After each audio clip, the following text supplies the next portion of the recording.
Picture this, you're a university professor. You tell students to Netflix and chill to relax for years. Then you learn what it actually means. And you want to die, I'm 34. Mother of two, 4-year-old tornado, infant parasite of sleep.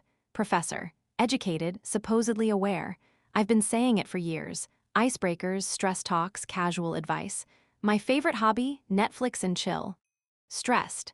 Make time to Netflix and chill. I meant it. Literally, the luxury of streaming without interruption. Actual rest, the holy grail of parenthood. No one corrected me, not once. My husband, oblivious too, met him in grade school. Dated through high school, college, graduate school. Married 10 years, I never dated. Never used apps. Lived at home in college, worked 2 jobs. No parties. No hookup culture. No reason to learn code words for sex because I was already having it with my husband, legally, boringly married lie. The revelation? Lunch at his work. 2 coworkers, 33 male, 50s female. I'm on maternity leave, desperate for conversation beyond diapers. Mentioned my longing. Can't wait to Netflix and chill again instead of feeding and changing.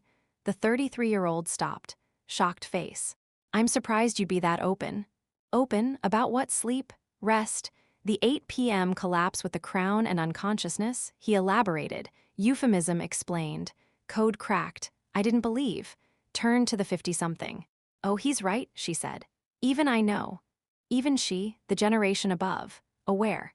While I, youngest faculty member, millennial, supposed digital native, stood there, mouth open, infant attached to chest, realizing years of accidental propositioning.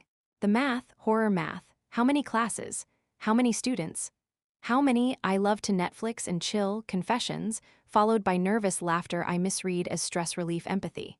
How many you should Netflix and chill encouragements, interpreted as sexual invitations from authority figure? I'm terrified now. Reported. Investigated. Professor suggests hookups to stress students. The headline writes itself.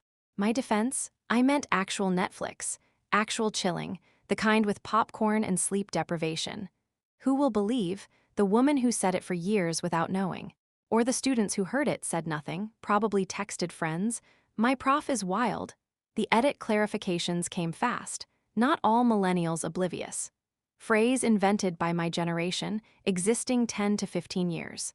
I missed it, chose literal interpretation. Others chose coded. We coexisted, misunderstanding each other beautifully, tragically, until that lunch shattered everything. Good news, I'm not alone. Bad news, barely anyone else. A handful of us under rocks, Netflixing and chilling authentically while the world assumes our promiscuity. I'm laughing now. Out loud, comments read, self-cringing.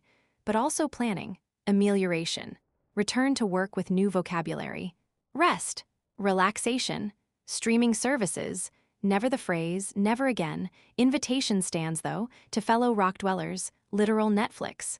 Literal chill, popcorn supplied, clothes required. Meaning clear. If this made you wince, the next story will finish you. A professor tells her boss to get to the point in front of 40 people, becomes office legend, and tapes cardboard over her mute button forever. Some phrases can't be taken back. Some can only be buried. Click now or find the link below. Until next time. Picture this, your roommate forgets his wallet. Again, you decide to teach him a lesson. You strand yourself on the highway at midnight. With him, I'm sitting outside my apartment. Engine cold, heart colder, don't want to go inside. Don't want to see him. The explosion happened 3 hours ago. The fuse, lit 3 days back. The pattern, monthly, clockwork. Oops, my bad. Friday, promise. Friday becomes next week becomes never. I'm floating $150, $300 my money, his convenience. Chill approach failed. Reminders ignored. Shared spreadsheet, digital monument to his indifference. Nothing sticks, nothing matters. This week, the ask. Concert, his car acting weird. Translation, empty tank, mystery light, responsibility avoided. I said sure, you cover gas. Obviously, he agreed, 45 minutes there. Parked. Good time, actually. He bought $60 merch. His money, I guess, priorities clear. Drive home, I glance, gauge lower than thought, lower than comfortable, pull into station. Hey, tap your card. He pats pockets. The performance, laughs, left my wallet at the apartment. I stare. He feels nothing. It's fine, you do it, I'll send you the money. The trigger, years of I'll send you. Years of floating, waiting, feeling stupid for trusting. Normal person pays, argues later, I chose differently, chose theater, chose lesson. Okay, cool, back on highway, no gas, he notices. Aren't you getting, nah, it's fine. It was not fine, 10 minutes. Sputter, that little death rattle cars make before surrender, he's quiet now. I'm pretending, committed to the bit, committed to disaster. We roll, dramatic stop. Shoulder, 11:40 p.m. Cold, dark. Cars blasting past, horns, wind, fear. His memory returns. Miracle, wallet in other jacket. The one not left behind, the one not forgotten. Too late, we're stuck. Stranded. Lesson learned by both of us equally unfairly. His sister, we called his sister. Work at 6 a.m., furious rescue mission, family witness to his failure.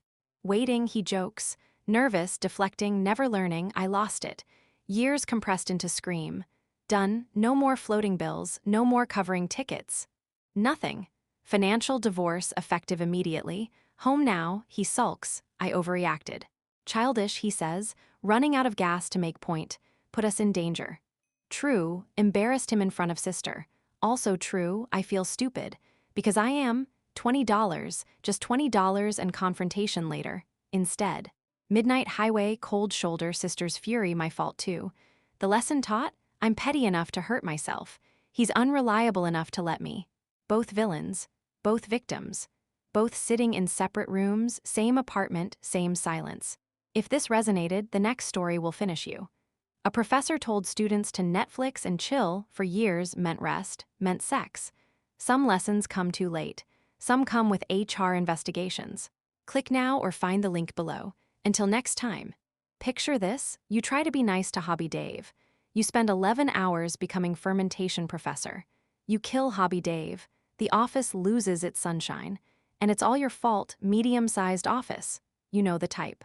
Fluorescent lights, microwave fish, and Dave. Resident hobby guy. Monday ritual, Dave's weekend discoveries. Last month, sourdough. Before that, mechanical keyboards, click-clack symphony of his enthusiasm. You nod. Oh wow, that's cool. Empty calories. Polite noise. Last week, fermentation. Kimchi, kombucha, the microbial universe in jars. I'm nodding, standard responses when Dave hits me. You don't actually care, do you? Stopped me cold. Because he was right. Because Dave's a good dude, just enthusiastic, just lonely in his excitement. So I actually decided to care, to learn, to meet him where he lives.